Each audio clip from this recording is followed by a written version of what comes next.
अमीर शोभा अपने घर के बाहर साल भर का राशन ट्रक से कुछ आदमियों के जरिए उतरवा रही है। तभी उसकी नजर शांति पर पड़ती है, जिसे वो सुनाते हुए बोलती है। अरे भैया जल्दी जल्दी करो, पूरा ट्रक भरा है साल भर का राशन जो है। वरना कुछ लोग तो ऐसे होते हैं कि उनकी औकात ही नहीं है कि वो साल भर का राशन ला सके, जैसे तैसे एक दिन का राशन लाकर अपना पेट भर रही है। गरीब घर के दरवाजे पर पन्नी में हाथों में थोड़ा सा आटा लिए खड़ी शांति ये सब सुनकर बहुत दुखी होती है और वो घर के अंदर जाती है। उसे उदास देख ज्योति बोलती अपनी माँ से बोलती है, माँ तुम क्यों नहीं भैया को हमारी हालत के बारे में बता देती? अब भैया ही हमारी मदद कर सकते हैं। कब तक हम 10 रुपए के आटे के साथ गुजारा करेंगे? बेटा किस मुंह से बताऊं उसे, और अगर बताया भी तो वो पढ़ाई छोड़कर यहाँ आ जाएगा और अब तक जो मैंने इतनी मेहनत की है वो सब खराब हो जाएगी। दरअसल शांति का बेटा दीपेंद्र शहर में पढ़ाई के लिए गया हुआ है। उसके पीछे से उसकी माँ और बहन के हालात काफी खराब हो गए हैं, पर शांति ने कभी अपने बेटे को बताया नहीं और उसकी पढ़ाई का खर्चा भेजती रही, जिसके लिए उसे कई कोठियों में नौकरानी की तरह काम करना पड़ा और एक दिन का राशन जोड़ने के लिए काफी जतन करने पड़े। इसी तरह कुछ दिन बीत जाते हैं और शांति का बेटा अपनी माँ के हालातों से अनजान अपनी गर्लफ्रेंड प्राची के कहने पर उसके घर जाता है उसकी माँ से मिलने। बेटा मैं जानती हूँ तुम्हारी पढ़ाई पूरी हो गई है और 2 दिन बाद तुम अपने गांव जाने वाले हो, पर 2 दिन बाद हम भी विदेश में फिर से शिफ्ट हो जाएंगे और मुझे नहीं लगता हमारे यहाँ से जाने के बाद तुम फिर कभी हमारी बेटी से मिल पाओगे। पर आंटी मैं प्राची से बहुत प्यार करता हूँ, मैं प्राची से शादी करना चाहता हूँ और मुझे पूरी उम्मीद है कि मेरी माँ हमारे इस रिश्ते के लिए जरूर मान जाएगी। मैं जानती हूँ बेटा, और हमें भी तुम बहुत पसंद हो, इसलिए हमने फैसला लिया है कि हम अपनी आंखों के सामने तुम्हारी और प्राची की शादी करवा देंगे और खुद यहाँ से विदेश चले जाएंगे और तुम हमारी बेटी को गांव ले जाना। वैसे भी इसने बहुत सारे एग्जाम दिए हैं, मुझे अपनी बेटी पर पूरा यकीन है। बहुत जल्द मेरी बेटी इंडिया में रहकर ही कोई गवर्नमेंट जॉब करेगी। दीपेंद्र प्राची से बहुत प्यार करता था और वो उसे छोड़ना नहीं चाहता था, इसलिए मजबूरी में आकर वो प्राची से शादी करके 2 दिन बाद अपने गांव पहुंचता है, जहां वो देखता है कि उसकी माँ अपने पक्के मकान में न रहकर अपने ही घर के बगल वाले कच्चे मकान में रह रही है। माँ तुम यहाँ इस कच्चे घर में, और इस घर में तो कुछ भी है ही नहीं सिवाय इस चूल्हे के और जमीन पर बिछी चटाई के। इतनी ठंड में क्या तुम जमीन पर सोती हो? राशन के नाम पर ये पन्नी में थोड़ा सा आटा है, पर ये सब हुआ कैसे? बेटा तू आ गया, अब मेरी परेशानी अभी खत्म हो जाएंगी।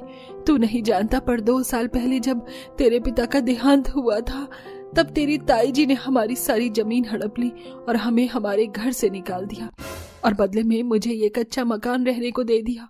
बड़ी मुश्किलों से मैं अपना गुजारा कर रही हूँ। माँ इतना सब कुछ हो गया और आपने मुझे कुछ बताया भी नहीं, आखिर क्यों? कैसे बताती? अगर मैं तुझे बता देती तो तू अपनी पढ़ाई छोड़कर यहाँ आ जाता और अपने पैरों पर कुल्हाड़ी मार लेता।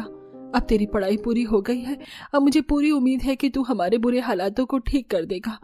पर बेटा तेरे साथ ये लड़की कौन है? माँ ये तुम्हारी बहू है प्राची। माँ अगर मुझे पता होता हमारी आर्थिक स्थिति बद से बदतर हो गई है तो मैं अभी शादी नहीं करता। और प्राची तुम भी मुझे माफ कर दो, मैंने तुम्हें बड़े बड़े सपने दिखाए और यहाँ आकर इस गरीब खाने में छोड़ दिया। अब तो ये गरीब खाना ही मेरा घर है, जैसे आप लोग रहोगे वैसे ही मैं भी यहाँ रहूंगी।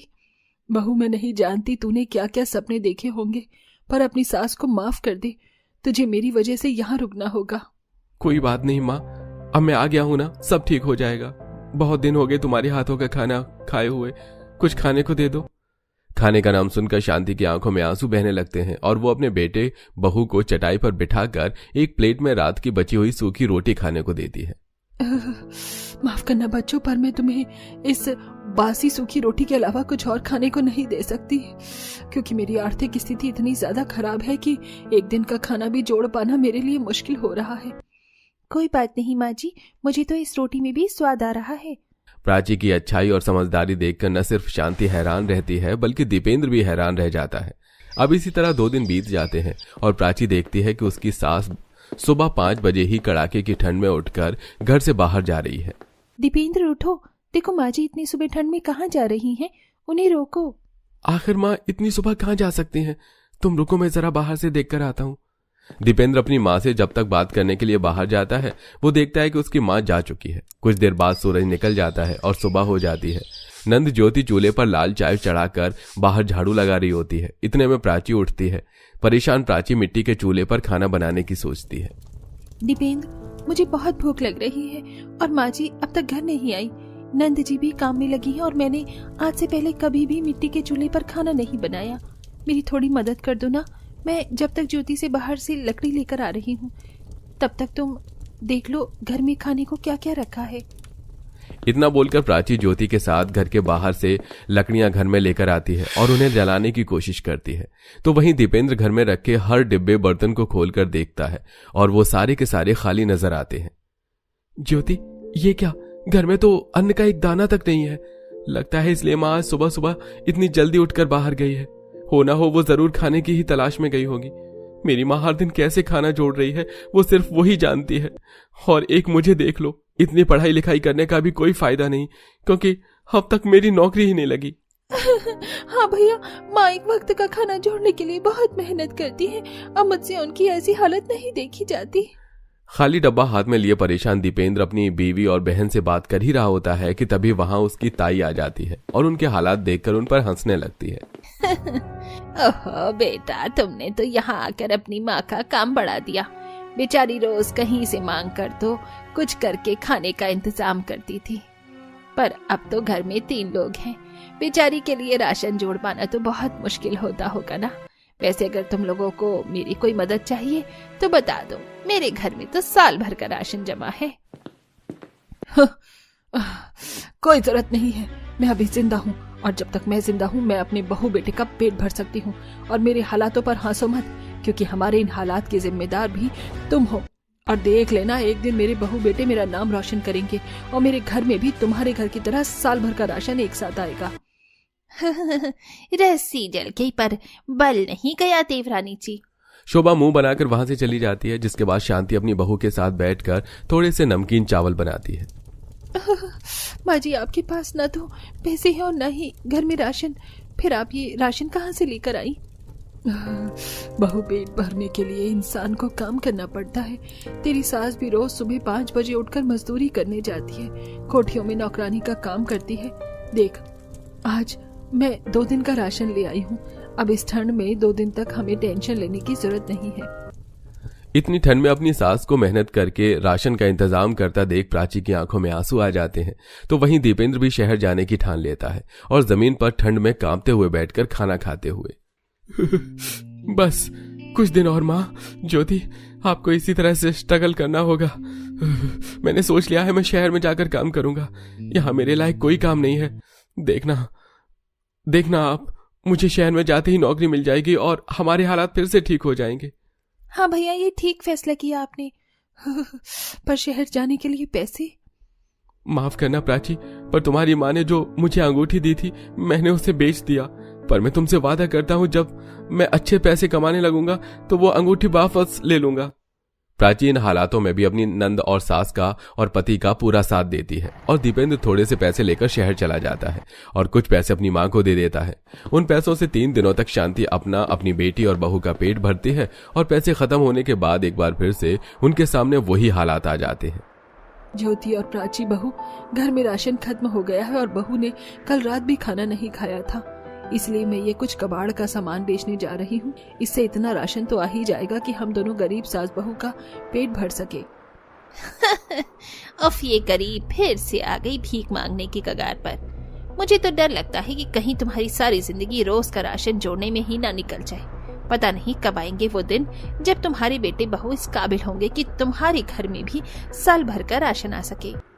एक बार फिर शोभा ताने देती है, पर इस बार शांति अपनी जेठानी को कोई जवाब नहीं देती और सारा कूड़े का सामान ले जाकर बेच देती है और उनसे पैसे से घर में थोड़ा सा राशन लाती है। माँ जी, मैंने थोड़ा सा राशन कल सुबह के लिए बचा लिया है और आपको पता है यहाँ आने से पहले मैंने कलेक्टर का एग्जाम दिया था और ये देखिए लेटर आ चुका है। अब आपकी बहू कलेक्टर बन चुकी है और किस्मत से मुझे इसी गांव में पोस्टिंग मिली है। मुझे तो विश्वास ही नहीं हो रहा बहू। अचानक से इतनी बड़ी खुशखबरी सुनकर शांति को अपनी कानों पर विश्वास नहीं होता और इस तरह 1 महीना बीत जाता है और इन 1 महीने में एक कलेक्टर होने के बाद भी प्राची अपने सास के साथ हर दिन खाने को मोहताज होती है और जैसी उसकी पहली सैलरी आती है वो शोभा की तरह साल भर का राशन अपने घर मंगवाती है। चलो चलो भैया, ये सारे आटे, चावल और बाकी सामान के कट्टे जल्दी जल्दी अंदर पहुंच जाओ। माँ जी, आज आपकी अमीर बहू साल भर का राशन ले आई है घर में, पर ये राशन मैं अपने दम पर लेकर आई हूँ, ना कि धोखेधड़ी से किसी की प्रॉपर्टी हत्या कर। मैं ये सब जानती हूँ प्राची बहू कि तुम मुझे सुना रही हो, पर एक बार साल भर का राशन भरवा लेने से तुम मेरी बराबरी नहीं कर पाओगी। मुझे आपकी बराबरी करनी भी नहीं है, क्योंकि आप मुझसे बहुत पीछे हैं। क्यों, सही कहा ना माँ जी? क्योंकि इनका बेटा तो गांव में ही खेती बाड़ी कर रहा है और आपकी बहू कलेक्टर है और बेटा शहर में कमा रहा है। शांति की खुशी देखकर शोभा जल जाती है और अपने घर में जाकर बैठ जाती है। प्राची एक अच्छा वकील करके शांति का घर भी वापस दिलवाती है और सारी जमीन भी, जिसके बाद जाकर शोभा को एहसास होता है अपनी गलती का। देवरानी जी, मुझे इस घर से मत निकालो, मेरा बेटा भी मुझे छोड़ गया है, अब मैं कहाँ जाऊंगी? कहीं भी जाओ, हमें उससे मतलब नहीं है। जेठानी जी, मैं आपकी तरह गिरी हुई नहीं हूँ। मैं आपको इस घर से निकाल तो रही हूँ, पर आप अब उसी झोपड़ी में रहोगे जहाँ मैंने इतने साल गुजारे हैं। देखा आपने ताई जी, मेरी सास का दिल कितना बड़ा है। इस तरह शांति के साथ बुरा करने वाली शोभा को उसकी गलती की सजा मिलती है और वो अब एक एक दिन का राशन का जुगाड़ करती है। वहीं शांति अब अपनी बहू बेटी के साथ साल भर के राशन को भरकर आराम से रहती है। गरीब घर की लक्ष्मी का आज एक अमीर घर में रिश्ता पक्का हो गया है, इसलिए उसकी सास तारा उसे लाल चुन्नी उड़ाकर उसके हाथों में कुछ फल, नारियल और पैसों की गड्डियों से भरा थाल गोद भराई में चढ़ाती है और कहती है, अब हम अपनी बहू की जिम्मेदारी आप लोगों को सौंप के जा रहे हैं। हार्दिक बेटा, समधन जी को कुछ पैसे दे दो ताकि हमारी होने वाली बहू को किसी चीज की कमी ना हो। तारा के कहने पर हार्दिक अपनी होने वाली सास के सामने 500 की 3 गंडियां रख देता है और ये सब कुछ घर में गोद भराई की रस्म में आए खड़े पड़ोसी देख रहे होते हैं। देख रही हो बहन, हमारी लक्ष्मी की कितनी अच्छी जगह शादी होने जा रही है। लक्ष्मी का ससुराल पैसों से भरा ससुराल है, पैसों की कमी नहीं है लोगों के पास। उन लोगों की बातें सुन तारा का घमंड और बढ़ जाता है और वो घर के बाहर जाती है और ढोल वाले ढोल बजाते हैं जिन्हें तारा ने ही बुलाया था। शुक्रिया भैया ढोल बजाने के लिए, ये लो 500 की 2 गड्डियां। इतना बोलकर तारा वहां से चली जाती है। लड़के वालों के जाने के बाद लक्ष्मी बहुत खुश होती है और घर में नोटों की गड्डियां देख अपनी माँ से कहती है, माँ देख रही हो, मेरा ससुराल पैसों से भरा ससुराल है, तुम्हारी बेटी वहाँ राज करेगी, राज। हाँ लक्ष्मी बेटा, मैंने भी देखा तेरा ससुराल तो पैसों से भरा है। शादी से पहले इतना पैसा लुटा रही हैं तुझ पर, शादी के बाद कितना ही लुटाएंगे, तो बड़ी ही किस्मत वाली निकली। पड़ोसियों की बातें सुनने के बाद लक्ष्मी की खुशी का ठिकाना ही नहीं रहता और वो पैसों से भरे अपने ससुराल में जाने का इंतजार करती है। समय यूं ही गुजरता है और बहुत जल्द उसकी शादी हार्दिक से हो जाती है। गौरी बेटा, जल्दी से 500 रुपए की 5 गड्डियां लेकर आओ, मुझे पैसों से अपनी बहू की नजर उतारनी है। तारा के कहने पर गौरी 500 रुपए की 5 गड्डियां लेकर आती है, जिसके बाद तारा उन पैसों से अपनी बहू की नजर उतारती है और उसका गृह प्रवेश करवाती है। ये देख लक्ष्मी की खुशी का ठिकाना ही नहीं रहता। सच में मेरा ससुराल तो पैसों से भरा हुआ है, मेरी सास ने पैसों से मेरी नजर उतारी है। लक्ष्मी अपने पैसों से भरे अमीर ससुराल में आकर बहुत खुश होती है। अब अगले दिन उसकी पहली रसोई होती है, जहां सभी लोग लक्ष्मी के हाथों का खाना बहुत पसंद आता है और हर कोई उपहार के रूप में लक्ष्मी को पैसे ही देते हैं। सच में खाना तो तुमने बहुत अच्छा बनाया है, इसलिए ये लो मेरी तरफ से 5000 रुपए। मैं तो पहले से ही जानती थी कि तुम इस घर के लिए बिल्कुल सही हो। ये लो बहू, मेरी तरफ से 8000 का नेक। इस तरह से सब पैसे देकर वहां से चले जाते हैं और अपनी पहली रसोई के पैसे पाकर लक्ष्मी कमरे में बैठकर उन पैसों को गिनने लगती है। अरे 2 ही दिन में मेरे पास 1 लाख के करीब पैसे हो गए। अगर ऐसे ही मुझे पैसे मिलते रहे तो मैं बहुत जल्दी लखपति बन जाऊंगी। अरे लक्ष्मी, तुम तो खुश लग रही हो।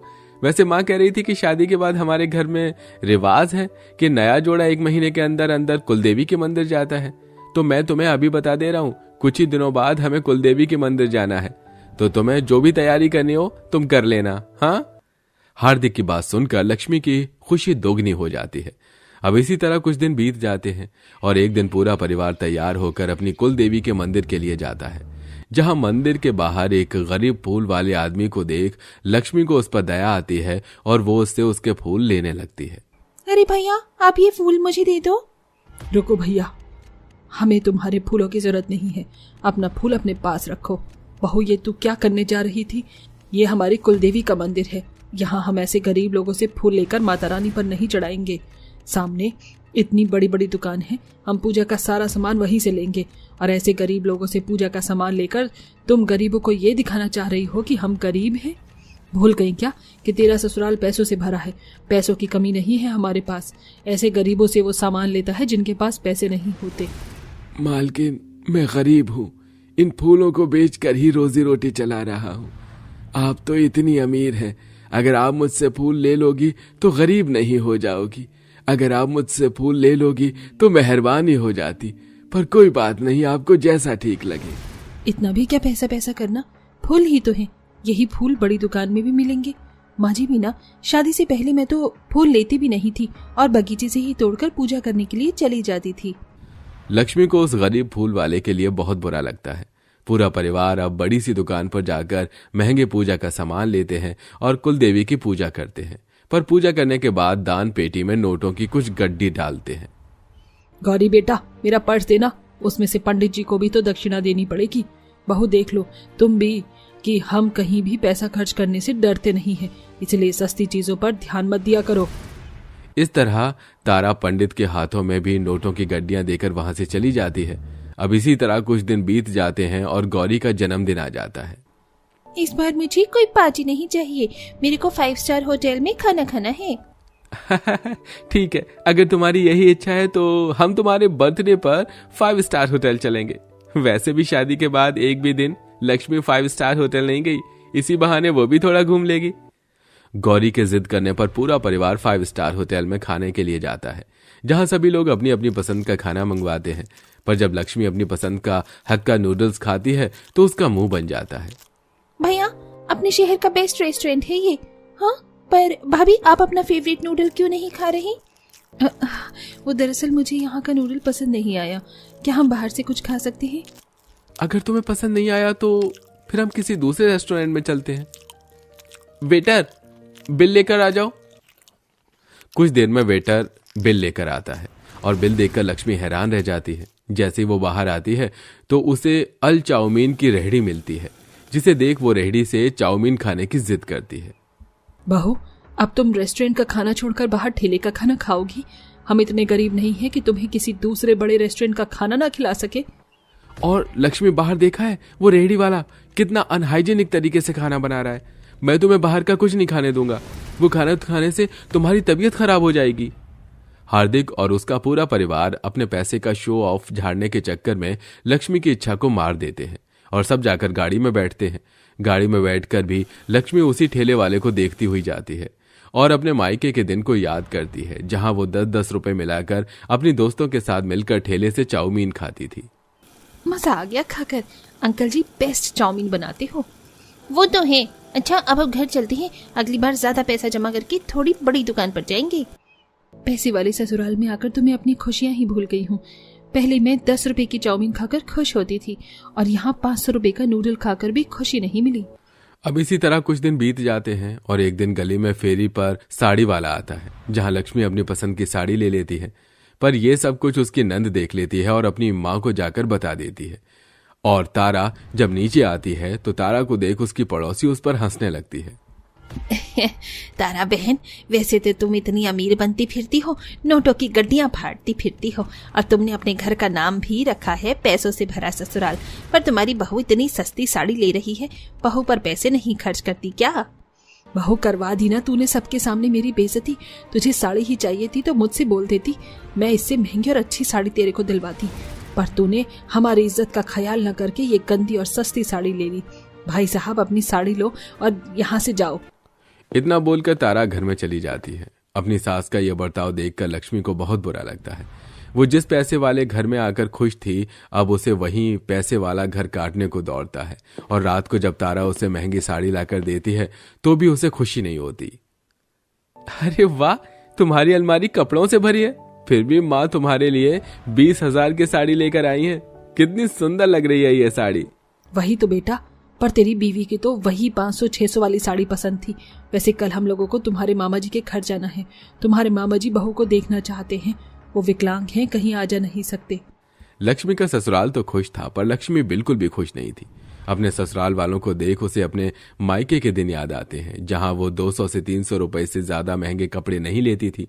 अब अगले दिन पूरा परिवार मामा जी के घर जा रहे होते हैं और तभी उनकी गाड़ी का एक्सीडेंट हो जाता है। पूरे घर वालों को हल्की फुल्की चोट लगती है, पर इस एक्सीडेंट में तारा को सबसे ज्यादा चोट लगती है और उसे अस्पताल ले जाया जाता है, जहां डॉक्टर के कहने पर हार्दिक इधर उधर खून की तलाश में भटकता है। पर इतने पैसे होने के बाद भी उसे कहीं से जब खून नहीं मिलता तो उसके पास वही फूल वाला आदमी अचानक से आता है और उससे कहता है, भाई, मैं यहाँ अपने किसी रिश्तेदार को देखने आया था, पर तुम्हारी ऐसी हालत देखकर लग रहा है मुझे तुम्हारी मदद करनी चाहिए। आप तो वही है ना जो उस दिन मंदिर के बाहर थे? आप जो भी हैं भाई जी, मेरी माँ को खून दे दीजिए, बदले में मुझसे लाखों रुपए ले लीजिए। ओ पॉजिटिव खून चाहिए, आपका भी वही है ना? हाँ, मेरा भी वही है। और बेटा, कुछ चीज इंसानियत के नाते की जाती है, ना कि पैसों के लालच में। मुझे कुछ नहीं चाहिए। उम्मीद है कि अब आप लोगों को समझ आ गया होगा, हर जगह पैसा काम नहीं आता। इस तरह उस दिन तारा के घर वालों को प्यार, दया और पैसे के बीच का फर्क समझ आता है और फूल वाला खून देकर तारा की जान बचाता है, जिसके बाद फिर कभी तारा और उसके घर वाले पैसों का शो ऑफ नहीं करते और गरीबों की मदद करते हैं।